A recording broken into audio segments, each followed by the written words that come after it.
Ahora mismo abordaremos la crisis de la Revolución Ciudadana y la propuesta de depuración, de investigación que se realizan en las agencias civiles de tránsito, pero también la propuesta que se está presentando en la Asamblea Nacional para hacer reformas al control del tránsito en el país. Por otro lado, también haremos una especie de revisión en torno a la lucha, al combate a la inseguridad que se cumple en diferentes partes del país, sobre todo en zonas muy calientes como en la ciudad de Manta. Pero asimismo, examinaremos las presuntas irregularidades en las empresas Progen y ATM. La Contraloría General del Estado ha visibilizado algunos hallazgos importantes. ¿Se determinarán responsabilidades? Soy Pedro Clotario Cedeño. Bienvenidos.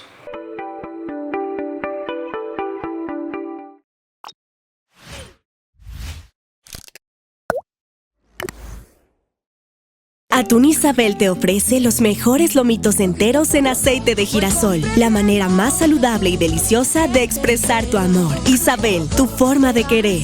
Y ahora también, increíbles premios. Busca el reverso de tus tapas y gana al instante cientos de parrillas portátiles y miles de latas gratis.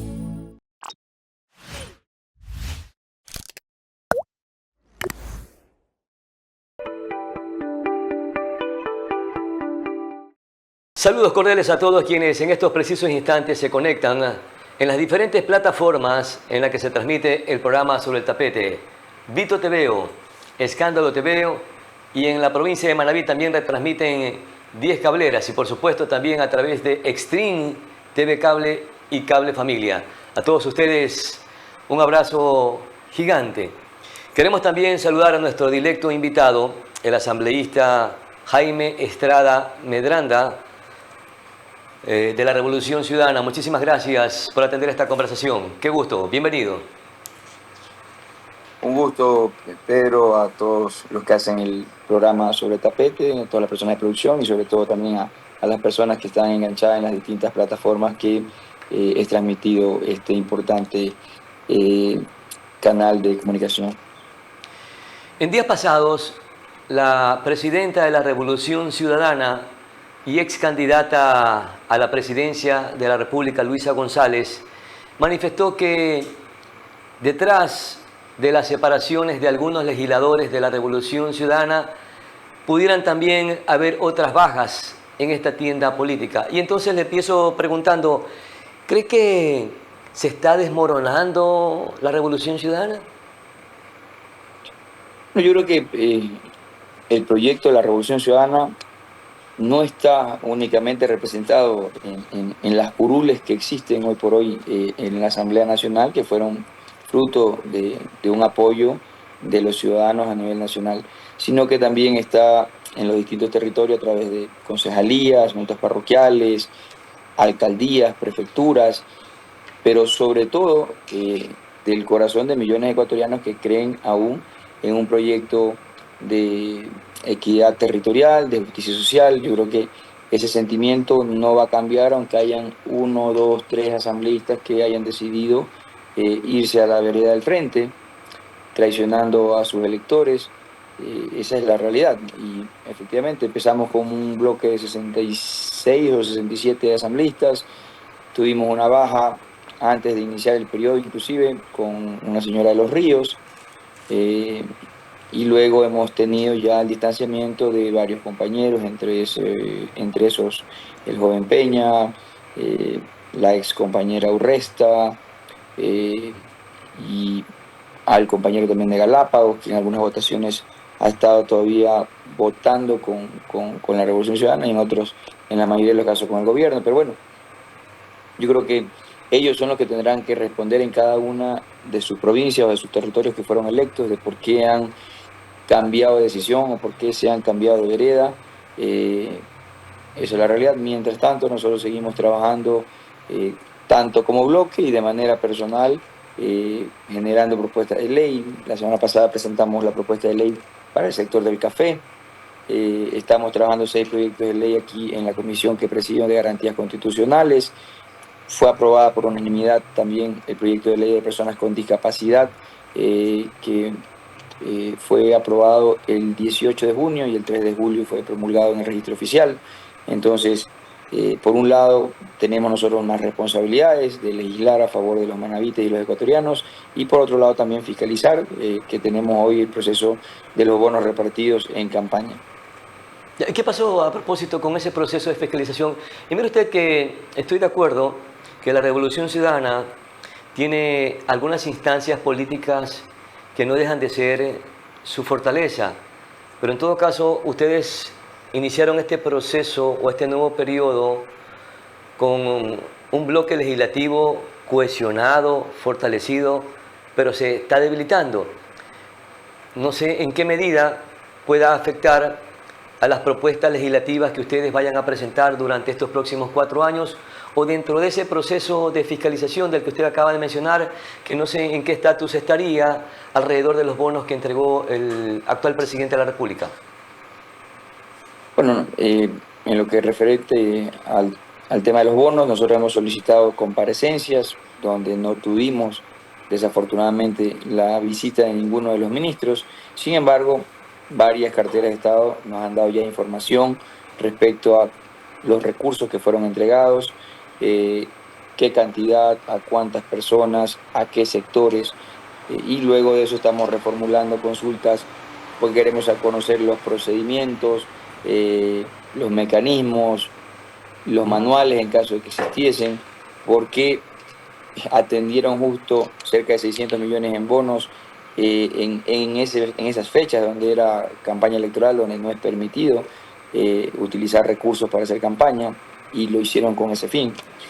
Y sobre todo, que han dejado de atender, porque estos recursos salieron de la finanza pública, y acá no es que los recursos sobran y abundan, porque podemos conocer las peripecias que se viven en el sector de educación, en el sector de salud, donde no hay medicina en los hospitales, donde están desatendidas las unidades educativas de igual manera, donde se requiere inversión en seguridad, y vemos que ese 3% más del IVA no está siendo destinado en su integridad a la seguridad del país.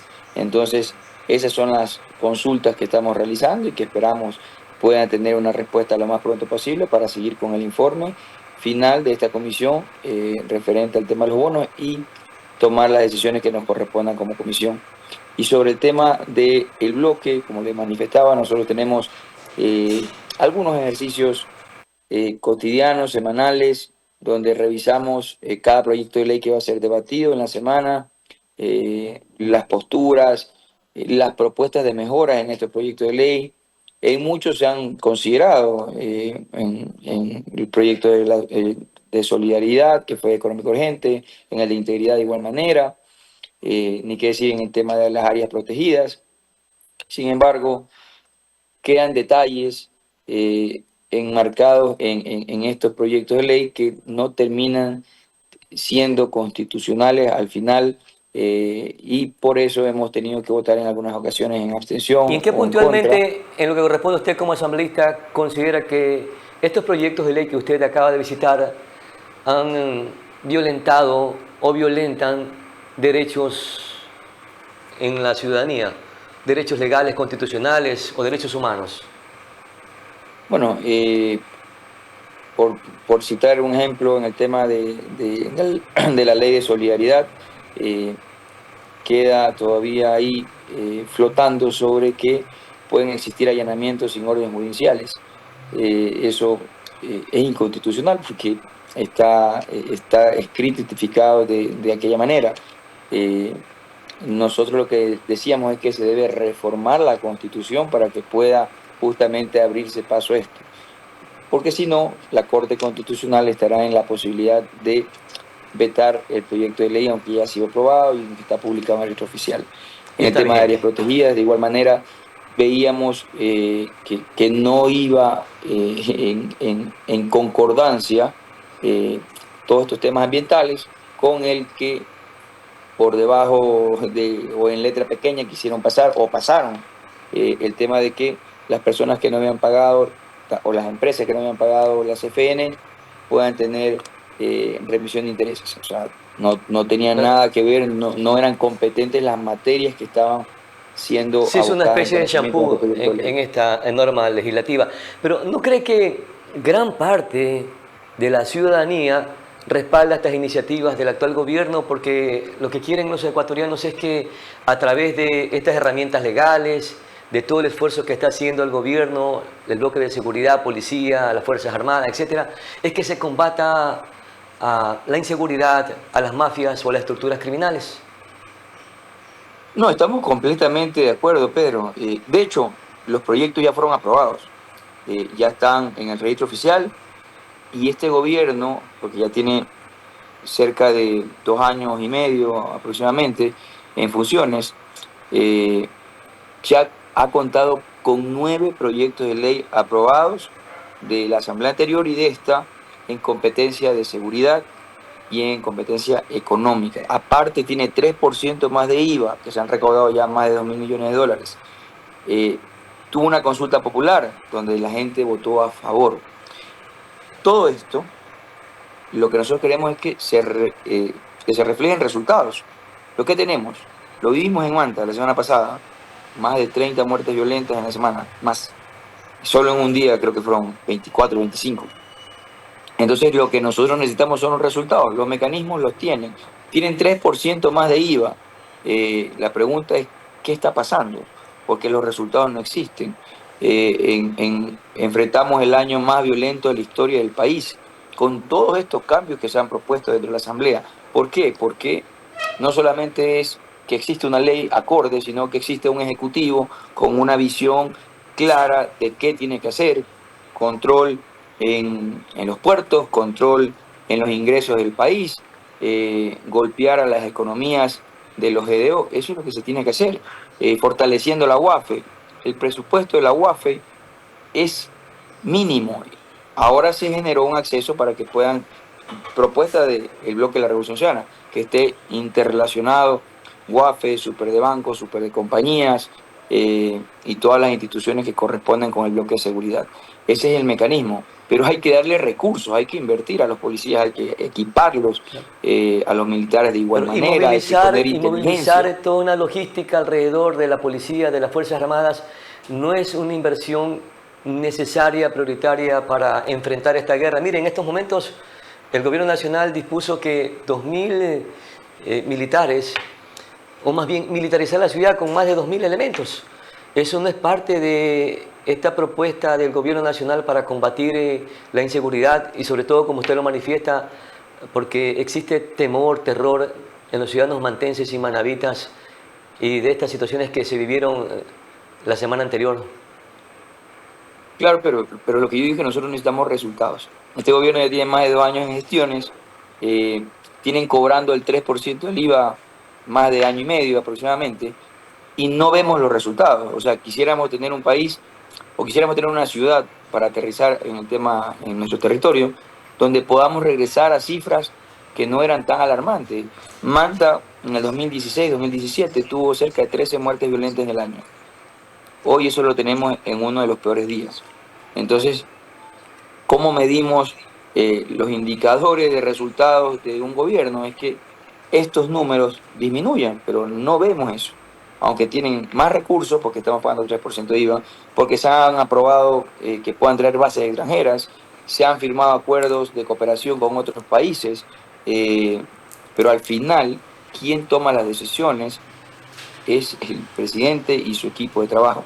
Y las decisiones que han tomado últimamente no están dando resultados, ni en seguridad, ni en generación de fuentes de empleo, ni en mejorar el sistema de salud pública, ni en obras importantes. Tenemos ya más de 2 años con una gestión presidencial y yo le pregunto a usted, ¿qué gran obra tenemos que haya generado fuentes de empleo, que sea un símbolo en América Latina? No le existe.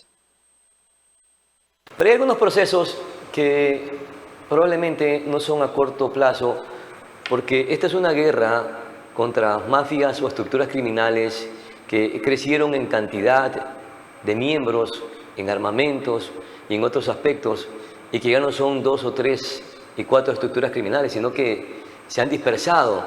Hay otros procesos que se deben incorporar, como por ejemplo la permanencia en suelo ecuatoriano de una base extranjera, ¿ustedes estarían de acuerdo, apoyarían, porque probablemente a través de una consulta popular se deba también buscar estas alianzas estratégicas con países hermanos, no sé si los Estados Unidos, Israel u otros países que visitó el primer mandatario en semanas anteriores?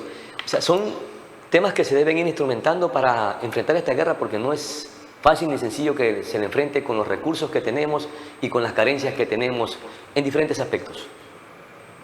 Sí, pero eso fue aprobado en el mes de junio de parte de la Asamblea. Ya existe luz verde para que se pueda generar acuerdos internacionales y que vengan bases con el fin de salvaguardar la seguridad de nuestro país con otros países. Ya está eso dado. Nosotros éramos de la idea, sobre todo, de que dentro de los territorios que iban a implementarse estas bases, se ha consultado el pueblo, para que el pueblo también tome una participación y una decisión en algo tan importante. Ya lo vivimos en Manta y este suceso donde tuvimos una base tuvo efectos positivos, pero también tuvo algunas cosas negativas. Embarcaciones hundidas, personas que hasta el día de hoy pudieron encontrarse con sus familiares o con los restos de sus familiares, agresiones en ciertas instituciones fuera de las bases militares, pero también tuvieron cosas positivas. Por eso yo digo, creo que sería trascendental que sean los ciudadanos donde va a estar ubicada las posibles bases, que tomen una decisión también para estar absolutamente todos compenetrados con la decisión que se toma. Ya, perfecto, entonces el pueblo ecuatoriano también debe de pronunciarse alrededor de este tema sumamente delicado y sensible. ¿Qué otras propuestas deben de aprovecharse en el caso de que se desarrolle, se realice esta consulta o referéndum que pudiera convocar el presidente de los ecuatorianos? ¿Qué otras propuestas cree que se deberían incorporar allí para consultarle al pueblo ecuatoriano? Bueno, dependerá muchísimo de las decisiones que tenga que hacer el Ejecutivo. Creo yo que reformas en el sistema judicial son claves, son trascendentales. El tema de jueces sin rostro debería existir y debería presentarse dichas reformas para que sean así estas personas protegidas para que no puedan ser infiltradas ni sean amenazadas por estos grupos económicos delictivos que tienen una gran fuerza y que llegan a todas instancias. Entonces creo que esa propuesta de generar esta reforma debería ser trascendental y debería el Ecuador apoyar o desde el Pleno de la Asamblea generar esta propuesta en los próximos meses en caso de que el Ejecutivo no decida hacerlo vía referéndum, que yo creo que ha dado un mensaje claro al presidente porque ya tiene una mayoría consolidada en el legislativo, que no hay una posible reforma o una posible referéndum porque lo está manejando a través de la Asamblea Nacional los cambios que quiere hacer. En estos momentos, asambleísta Jaime Estrada Medranda, existen dos agencias de tránsito, civiles de tránsito, que están intervenidas por parte del Gobierno Nacional a través de la Fuerza Pública y que ya se hicieron denuncias o se hicieron trascendentes estas denuncias que la gran mayoría de agencias civiles de tránsito están contaminadas. ¿Confía usted que a través de este trabajo de investigación se va a hacer una profunda depuración en estas instituciones para recuperarlas del secuestro en la que se encuentran? Bueno, esperamos y aspiramos que así sea. Se tiene que hacer una limpia. Hemos conocido públicamente, en función de las declaraciones del ministro del Interior, que hay ya, como usted menciona, dos agencias que han sido intervenidas por las distintas anomalías que se presentaban. También nos salta la preocupación porque vemos que hay autoridades que no se percataron que podían matricular un número determinado de vehículos y se matriculaban por 3 de la capacidad total. Yo vengo del sector productivo y todo nace en función de los números y de las capacidades instaladas. Y luego de eso, de una capacidad instalada, tú armas un presupuesto y tienes que ir haciendo seguimiento. o si haces inversiones puedes subir la capacidad instalada, pero acá no habían inversiones y la capacidad instalada se había disparado, pero los recursos no alcanzan para pagarle a los trabajadores, algo que es lamentable y que en realidad vemos incoherencias cuando las autoridades locales dicen una cosa y está pasando absolutamente otra cosa completamente distinta. Así que esperamos, reitero, que en esta intervención que está haciendo el gobierno central a través de las distintas carteras de Estado, de que se pueda limpiar y hacer todo lo que deba hacerse para que podamos trabajar en tranquilidad en cada uno de nuestros territorios y que la agencia de tránsito de las distintas ciudades que están con anomalías puedan volver a brillar como lo hicieron en su momento. ¿Cree que fue un error entregarle las competencias de tránsito a los civiles? ¿Debieron permanecer o debieron seguir siendo asumidas por la Policía Nacional como en otros tiempos? A ver, es que eso es más o menos, pero como que me dijera, ¿usted cree en los políticos? Yo diría ahí hay una gran diferencia entre los políticos y los politiqueros. No podemos poner a todos en el mismo saco. Yo creo que hay agencias de tránsito que iniciaron muy bien, que hicieron su trabajo, que posiblemente generaron esta descomprensión que se necesitaba por no tener centralizado absolutamente todo y darle más fluidez y mayor celeridad a los trámites, que sienta cada cantón o cada institución que tenía estas competencias de hacer un trabajo eficiente y eficaz. Desgraciadamente, hubieron personas que no supieron administrar y que dieron riendas sueltas, por no decir algo más, como generar alguna complicidad. Yo creo que eso ya corresponderá a En las ese estatus autoridades. están la gran mayoría de las agencias de tránsito, de acuerdo a lo que mencionó el ministro del Interior, John Rainbow, porque se verificaron a través de una investigación que en efecto se realizaban procesos fraudulentos en 23 agencias de tránsito del país, 23 ciudades. Sí, reitero, pero no son todas las instituciones que están permeadas. Por eso digo, algunas hicieron bien las cosas y otras hicieron mal el trabajo. Y dieron apertura y dieron posiblemente espacio para que se filtre y se comenzaran a hacer cosas que no son correctas. ¿Debe entonces de permanecer la competencia del tránsito en los civiles o se debe repensar si es que se logra la depuración y devolverle las competencias, estas facultades a la Policía Nacional? ¿Cuál sería su criterio? Bueno, yo creo que es un momento oportuno de que las investigaciones se hagan a profundidad y que luego de tener un informe detallado podamos tomar una conclusión. Yo estoy completamente convencido de que hay en Ecuador una gran mayoría de ecuatorianos que quieren hacer las cosas bien y que luchan por su ciudad, por su provincia y por su país. Desafortunadamente hay malos elementos que también desacreditan estas posibilidades. Entonces creo que lo más razonable en estos momentos es poder revisar un informe muy detallado en función de lo que está aconteciendo en cada una de estas instituciones y luego de eso poder tomar una posición muy clara. ¿Qué debería de pasar con los agentes civiles de tránsito, con todo el aparataje administrativo de las agencias de tránsito en este proceso de transición? Porque ahorita están al mando en estas dos agencias de tránsito o están al frente la Policía Nacional. Pero tengo entendido que ya salieron nuevamente a las calles a hacer su trabajo, obviamente coordinado con las personas que están al frente de la intervención. Yo creo que se debe seguir... Parcialmente, ingeniero, parcialmente.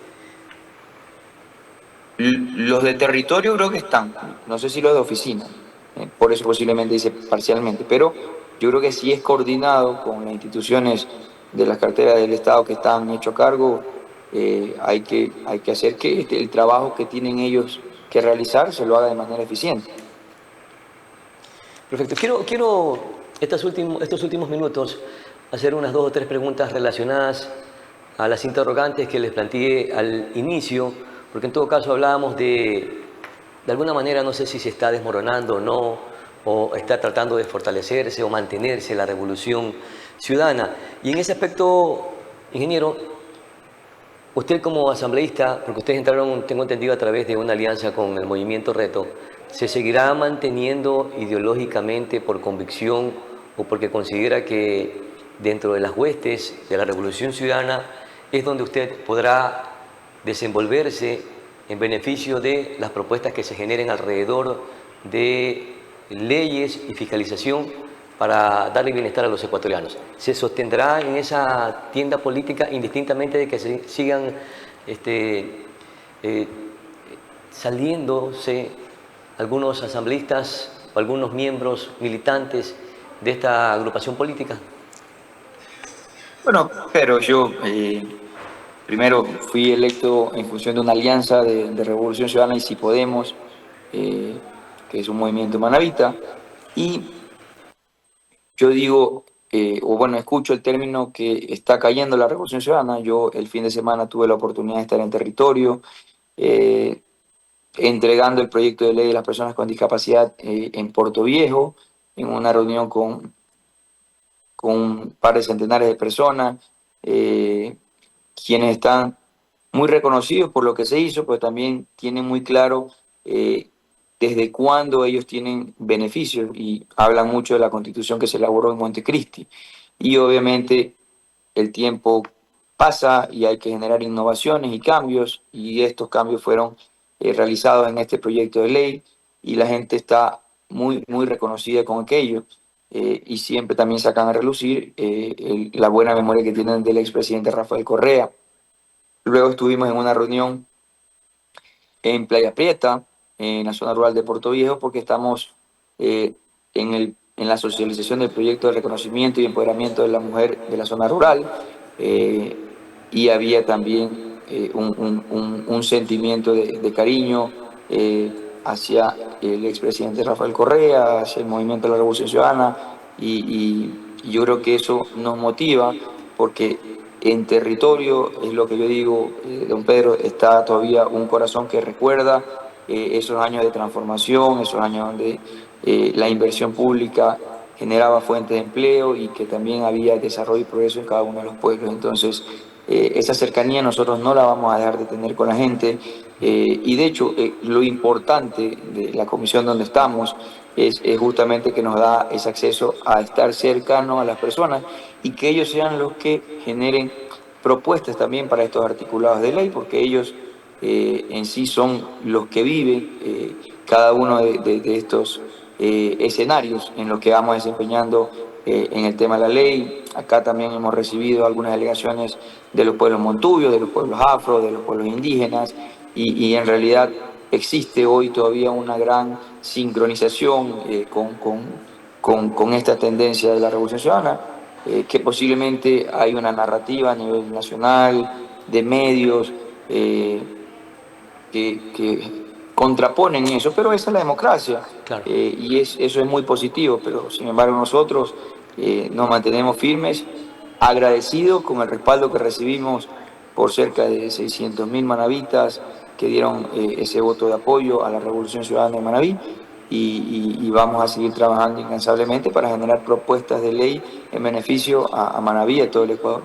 Asambleísta, vemos que usted tiene una muy buena relación con la presidenta del Movimiento de la Revolución Ciudadana y ex candidata presidencial, Luisa González.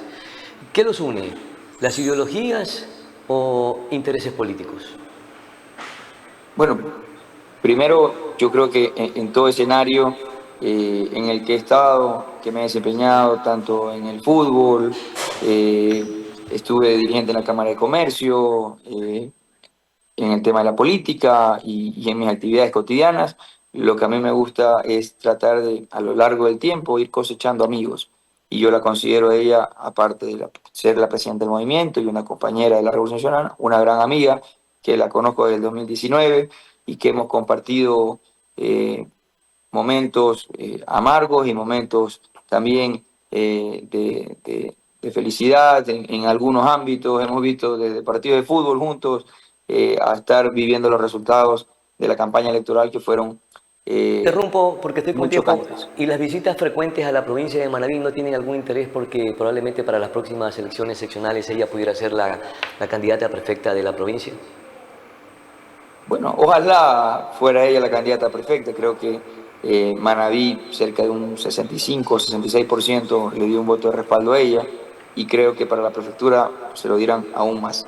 Pero esa es una decisión que se tendrá que tomar primero en el buró, y hay varias instancias. Falta todavía un año para que entre en debate esa decisión, así que ella está recorriendo todo el país. De hecho, Manabí no lo ha visitado tanto, pero esperamos que se tome una decisión correcta para seguir manteniendo esa bastión de la revolución que es nuestra provincia. Perfecto, asambleísta Jaime Estrada Medranda, usted ha sido muy gentil por conversar, por platicar con este espacio de opinión. Quedamos sumamente agradecidos. Un abrazo. Gracias, Pedro, y a todas las personas por seguir esta entrevista.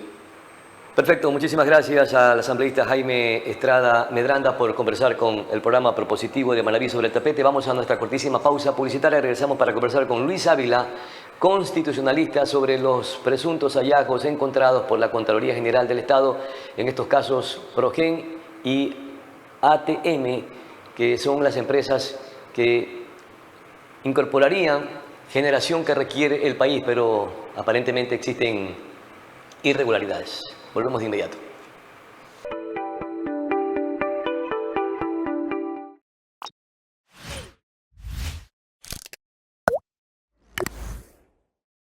Atún Isabel te ofrece los mejores lomitos enteros en aceite de girasol, la manera más saludable y deliciosa de expresar tu amor. Isabel, tu forma de querer. Y ahora también increíbles premios. Busca el reverso de tus tapas y gana al instante cientos de parrillas portátiles y miles de latas gratis.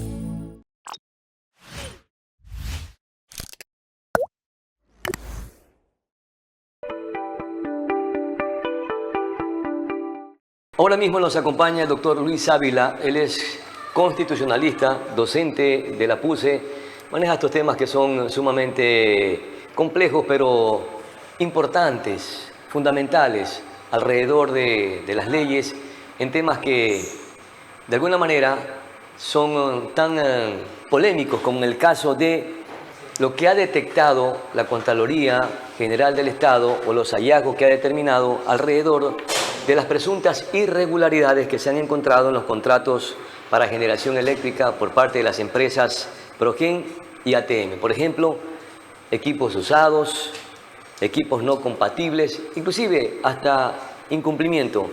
Estos elementos que acabo de mencionar, doctor Luis Ávila, a propósito, gracias por atender esta conversación y bienvenido. ¿Cuán irrefutables son? Bueno, buenas tardes, estimado Pedro. Muchas gracias por la invitación. Creo que lastimosamente estos informes, o este informe en particular que aparece de la Contraloría General del Estado, aparece, digamos, en un momento político determinado, es decir, hay un fin político con eso, y no necesariamente pues responde a una visión sistemática de control de la corrupción por parte de la entidad particular, en este caso la Contraloría General del Estado, sino que viene en un momento político determinado. O sea, por un lado, la presión que hay desde la Asamblea, del bloque de oposición respecto de estos contratos, que finalmente, pues, por uso de la mayoría dentro de la Asamblea Nacional, ha sido impedido de fiscalizar estos procesos. Y por otro lado, pues también hay presión de una parte de la opinión pública respecto de estos contratos, y lo que ha hecho la Contraloría básicamente es, de alguna manera, ¿actuar de oficio o por presión? Sí, yo creería que lo que está haciendo es desviar la atención respecto de todas las autoridades implicadas en estos casos, porque básicamente de lo que se conoce por los medios de comunicación, este informe solamente está centrando la responsabilidad en algunos funcionarios medios, pero no digamos, en los ministros que estuvieron en su momento. Algunos de ellos inclusive entiendo que todavía están en funciones, a los viceministros que de alguna manera pues manejaron estos contratos y que sin embargo no son mencionados en este informe. Apenas se hace mención de dos exgerentes de SELEC que habrían tenido algún tipo de participación, pero no son los únicos. Entonces tienen una intención de desviar la atención y de alguna manera pues también de bajar un poco la atención respecto de las presiones políticas que hay sobre el caso. ¿Se debió dar paso entonces al proceso de fiscalización que pretendía realizar la oposición, aun cuando existe o existiera la posibilidad de que se manipule políticamente? Bueno, es que el control político que hace la Asamblea no tiene que ser mal visto, es decir, no es una negación de otros procedimientos de control, sino que es un control más, es darle la posibilidad a los representantes de los ciudadanos para que hagan fiscalización política, ¿no? Es decir, es una mirada adicional a los procesos jurisdiccionales que entiendo se van a iniciar a partir de este informe y también de los mismos controles que hace la Contraloría. Entonces, si se hubiese permitido que la Asamblea también participe en estos controles, es una mirada más para que se permita de alguna manera dar transparencia a este proceso de contratación. ¿Usted cree que se determinarán responsables con este proceso que viene realizando la Contraloría General del Estado y que posteriormente también se la deriva a la Fiscalía General de la Nación? ¿O serán más ruidos y pocas nueces? Sí, o sea, es una maniobra, de mi criterio, es una maniobra de distracción para centrar la atención en esos funcionarios y excluir a otros que todavía son parte importante y núcleo del gobierno actual. Claro, pero de excluirlos es una cosa, pero si se determinan responsabilidades civiles o penales, ¿usted cree que habrán las sanciones pertinentes o solamente la soga se cortará como siempre por el lado más débil, más frágil? Seguramente se va a cortar por el lado más frágil como sucede en todos estos casos, ¿no? Lastimosamente, creería yo que más allá de la coyuntura política, la Contraloría General del Estado y el mecanismo de control que ejerce esta institución son por ahora, digamos que medievales, ¿no? Ha habido bastantes propuestas para tecnificar digamos, el control de recursos públicos. Se han hecho varias propuestas, las cuales no han cuajado, porque básicamente vivimos el día de hoy una grave crisis institucional. Alguna vez se propuso el Tribunal de Cuentas, por ejemplo, que existe en otros países y que de alguna manera racionaliza el control de esta institución sobre el uso de recursos públicos. Sin embargo, aquí, como tal vez usted lo está pensando, hay mucho ruido y pocas nueces. Y alrededor de estos procesos de contratación pública, en donde participan empresas internacionales, deben o existen categóricamente varios filtros para poder hacer una revisión de lo que se va a contratar. ¿Cree que los filtros de los funcionarios medios cumplieron su función? Pero ¿qué pasa entonces con los filtros en el orden jerárquico por los que también tienen que pasar la revisión de este proceso de contratación pública? ¿O se los engañó? ¿Se hicieron de las vistas gordas? ¿O en su defecto se los quiere limpiar de culpa y cargo?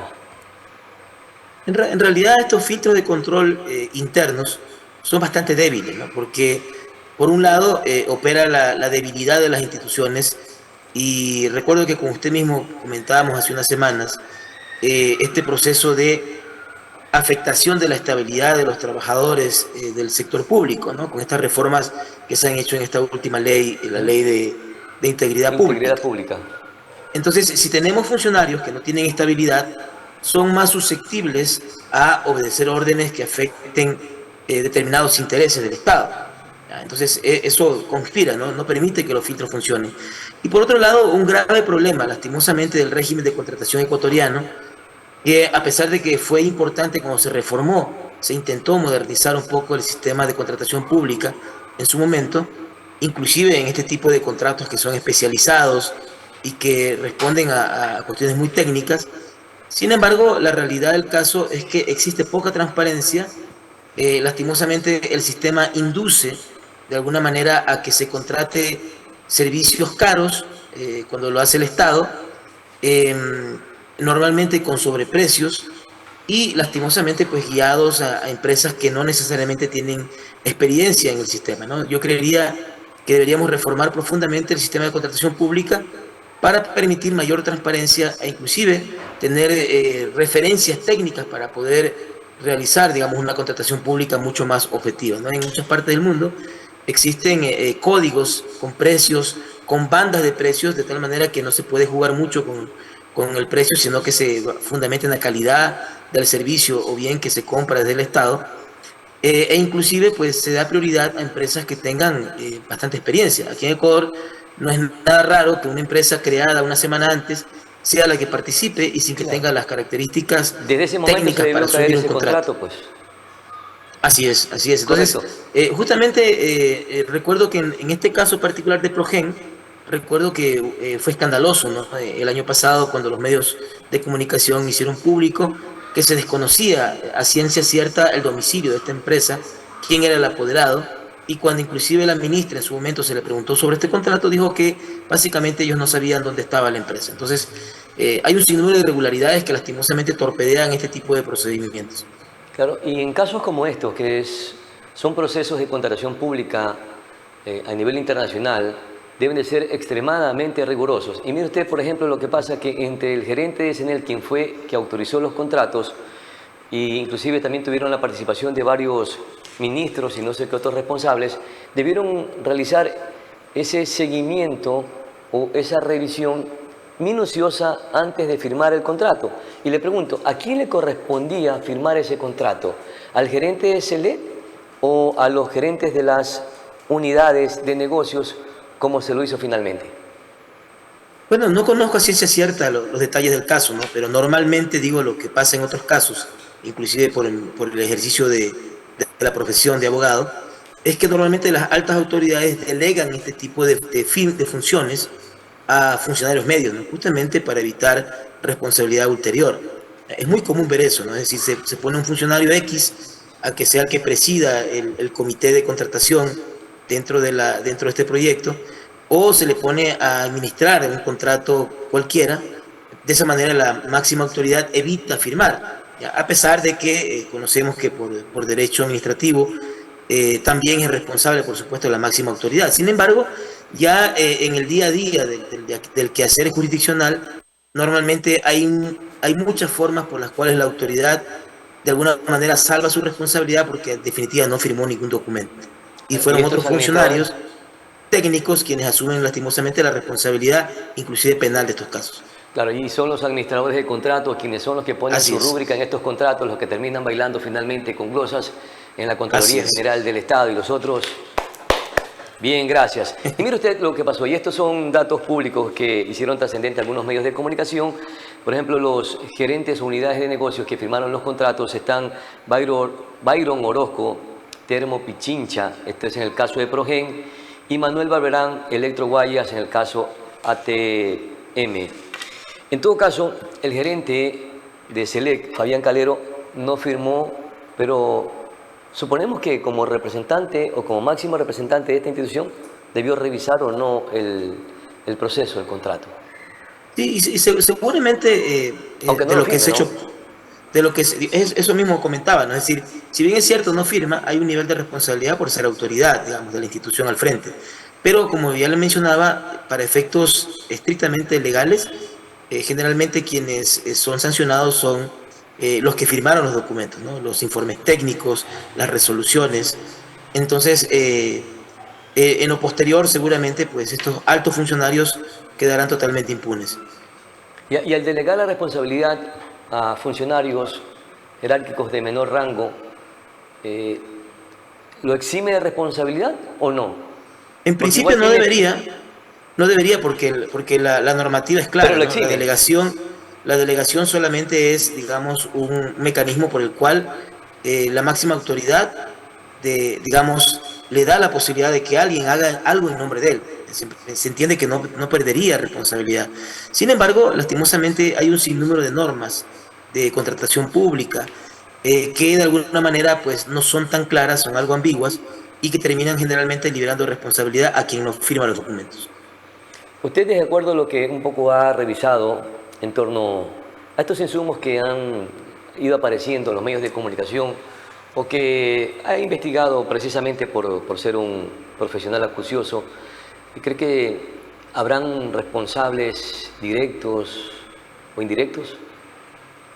Sí, lastimosamente creo yo que quienes van a ser posiblemente responsabilizados son los funcionarios medios, todos aquellos que firmaron documentos en particular, y por supuesto dependerá mucho también de quién tenga en su momento el poder político, ¿no? Que eso es un problema bastante grave aquí en Ecuador. En estos días me hicieron una entrevista justamente sobre el tema de la independencia judicial, ¿no? Entonces me preguntaban si aquí en Ecuador creería yo que hay independencia judicial. Y digo, bueno, ningún país tiene una independencia judicial 100%, ¿no? sino que hay niveles aceptables de independencia judicial. Sin embargo, el problema del Ecuador es que la pregunta no es si hay independencia judicial o no, la pregunta es quién está a cargo del Estado en ese momento, ¿no? Porque dependiendo del régimen que esté en el gobierno, es que hay que entender quién es el que tiene las prerrogativas de la ley y quién es el perseguido político. Ahora, para contratar con mayor rapidez, se declaró en emergencia por varias ocasiones al sector eléctrico. Esto también se debe revisar si era necesario o no para que el país, que estaba viviendo una crisis energética, pudiera tener los insumos pertinentes y amortiguar la situación por la que se está atravesando, que aún no ha sido recuperada en su totalidad. No, y de hecho uno de los elementos que seguramente están siendo analizados por la Contraloría General del Estado justamente es si es que era constitucional, perdón, era legal la emergencia decretada en su momento, digamos, por la autoridad competente, ¿no? Y digo esto porque, de hecho, inclusive profesionalmente, yo inclusive llevé adelante un par de procesos administrativos de Contraloría en el contexto de autoridades que habían sido justamente cuestionadas por los estados de excepción en los municipios, ¿no? En el caso del municipio de Quito en particular. Entonces, uno de los elementos que se decía allí era el tema de si era lo justo haber declarado el estado de emergencia en el tema de la pandemia, ¿no? Para poder disponer de insumos y las mascarillas y todo eso, ¿no? Porque uno de los problemas que se decía es que hubo sobreprecios en los insumos y las mascarillas en el caso del municipio de Quito. Sin embargo, lo curioso en este caso, y hago referencia tal vez para que los que nos están viendo entiendan un poco el tema, el problema es de que el alcalde de su momento no declaró el estado de emergencia como tal, sino que mediante una resolución le pidió a cada uno de los directores de zonales y directores particulares de cada una de las secretarías del municipio a que cada uno declare el estado de emergencia. Entonces, de esa manera, ni siquiera es responsable él del estado de emergencia general del municipio. Entonces, digo, hay un sinnúmero de mecanismos, diríase, leguleyadas, que de alguna manera pues protegen la máxima autoridad, les mantienen impunes y lastimosamente se responsabiliza a los mandos medios siempre con este tipo de cuestiones. Si está bien sustentado o no que se haya declarado en emergencia el sistema energético en nuestro país. ¿Y usted cree que si existan responsables directos del círculo íntimo, cercano del presidente de la República, cree que se actuará con transparencia y con rigor? Bueno, ahí digamos, repetiría lo mismo que ya mencioné hace un rato, es decir, lastimosamente la independencia de los organismos de control y de justicia no dependen mucho ni de la institucionalidad, de la normativa, o ni siquiera de la buena fe que tienen estas autoridades, sino que depende de quién está en ese momento en el poder. Porque lastimosamente vivimos en Ecuador una crisis institucional que comenzó en 2018. Es decir, si bien es cierto, había problemas anteriores en las instituciones, después del 2018 enfrentamos el día de hoy una crisis institucional gravísima, ¿no? Tenemos las autoridades de control en funciones prorrogadas, autoridades de justicia en funciones prorrogadas, encargados.